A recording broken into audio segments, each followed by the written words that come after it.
तर नमस्कार विद्यार्थी मित्रांनो, आज आहे 13 फेब्रुवारी 2023 आणि आजच्या व्हिडिओमध्ये आपण 13 फेब्रुवारीच्या सर्व चालू घडामोडी या व्हिडिओमध्ये डिस्कस करणार आहोत. तर चला सुरुवात करूया. आजचा आपला पहिला प्रश्न आहे,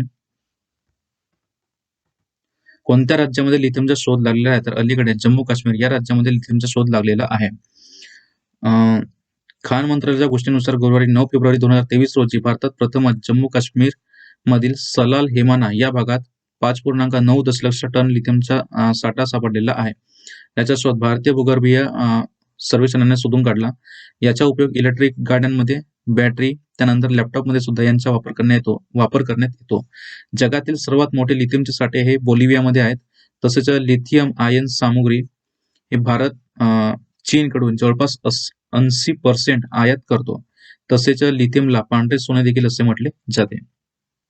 त्यानंतरचा प्रश्न आहे, महाराष्ट्र बागायतदार संघाच्या मांजरी येथील प्रयोगशाळेत कोणत्या रंगाचे द्राक्षाचे वाण विकसित करण्यात आलेले आहे? तर अलीकडे महाराष्ट्र बागायतदार संघाच्या मांजरी, जे की पुणेमध्ये आहे, येथील प्रयोगशाळेत लाल रंगाचे द्राक्षाचे वाण विकसित करण्यात आलेले आहे. पुण्याला शिक्षणाच्या माहेरघर सुद्धा असं म्हटले जाते. त्यानंतरचा प्रश्न आहे, कोणत्या क्रिकेटरने क्रिकेटच्या तिन्ही प्रकारात शतक लावलेले आहे? तर अलीकडे रोहित शर्मा यांनी क्रिकेटच्या तिन्ही प्रकारात शतक लावलेलं आहे आणि असे शतक लावणारा तो जगातील 4था खेळाडू बनलेला आहे. तसेच शुभमन गिल हा सर्वात असा युवा खेळाडू बनलेला आहे की ज्यांनी क्रिकेटच्या तिन्ही फॉर्मॅटमध्ये शतक लावलेलं आहे. त्यानंतरचा प्रश्न आहे, नवी मुंबई ते दिल्ली एक्सप्रेसवेची लांबी किती किलोमीटर आहे? तर नवी मुंबई ते दिल्ली एक्सप्रेसवेची लांबी जवळपास 1386 किलोमीटर आहे आणि याचे उद्घाटन समोर होणारच आहे आणि झाल्यानंतर मी तुम्हाला सांगेनच. त्यानंतरचा प्रश्न आहे, इस्रोने SLLV-D2 हे रॉकेट कोणत्या ठिकाणाहून प्रक्षेपित केलेले आहे? तर इस्रोने SLLV-D2 हे रॉकेट आंध्र प्रदेशमधील श्रीहरिकोटा येथून याचे प्रक्षेपण करण्यात आलेले आहे. इस्रोने 10 फेब्रुवारी 2023 रोजी आंध्र प्रदेशमधील श्रीहरिकोटा येथून SLLV-D2 चे दुसरे विकासात्मक उड्डाण यशस्वीपणे प्रक्षेपित केलेले आहे. SLLV चे पहिले विकासात्मक उड्डाण हे 7 ऑगस्ट 2022 रोजी प्रक्षेपित करण्यात आलेले होते. SLLV-D ह्याच्या वजन जवळपास 120 टन आहे आणि तो जवळपास 500 किलो वजन आपल्यासोबत वाहून नेऊ शकतो.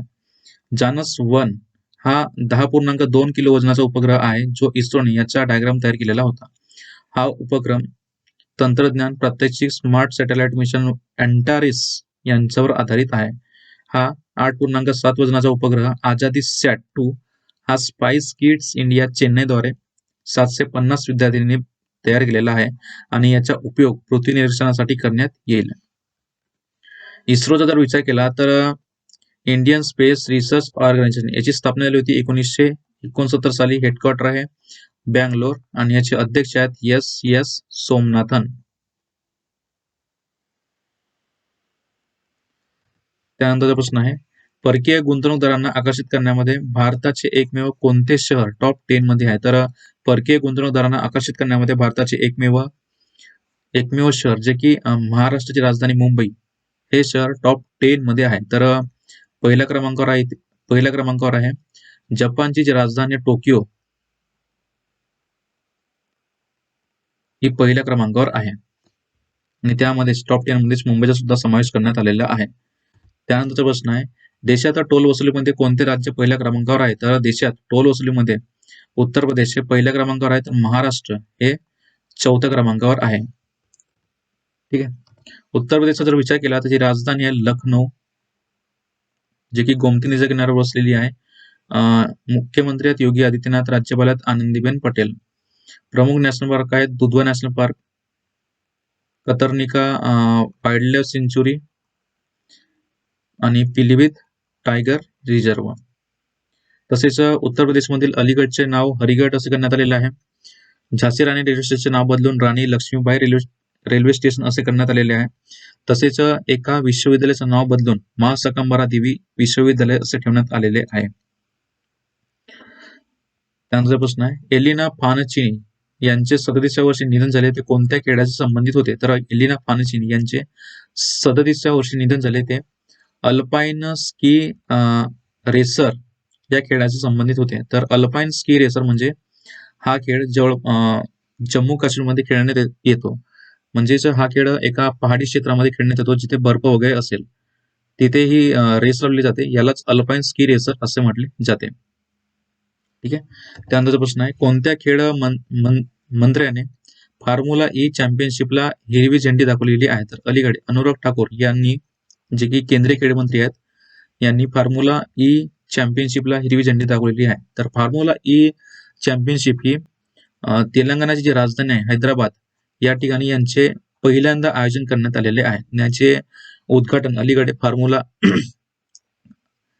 ई चॅम्पियनशिपचे उद्घाटन अलीकडे केंद्रीय खेळ मंत्री अनुराग ठाकूर यांनी केलेलं आहे. ठीक आहे. त्यानंतरचा प्रश्न आहे, अलीकडे भारतातील कोणत्या राज्यात 9वी व 10वी रेल्वे म्हणजेच वंदे भारत रेल्वे सुरू करण्यात आलेली आहे? तर अलीकडे महाराष्ट्र या राज्यामध्ये 9वी व 10वी वंदे भारत रेल्वे सुरू करण्यात आलेली आहे.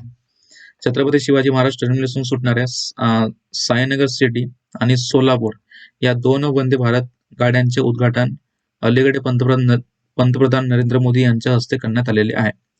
सांताक्रूज चेंबूर जोड रस्ता प्रकल्पाच्या पहिल्या टप्प्यातील अग्निशामक इमारत तर रजाक जंक्शन पर्यंत उन्नत मार्गाच्या एका मार्गिकेचे आणि बीकेसी ते लाल बहादूर शास्त्री उड्डाणपुलाला जोडणाऱ्या मार्गिकेचे पंतप्रधान नरेंद्र मोदी यांनी यांचे उद्घाटन केलेले आहे.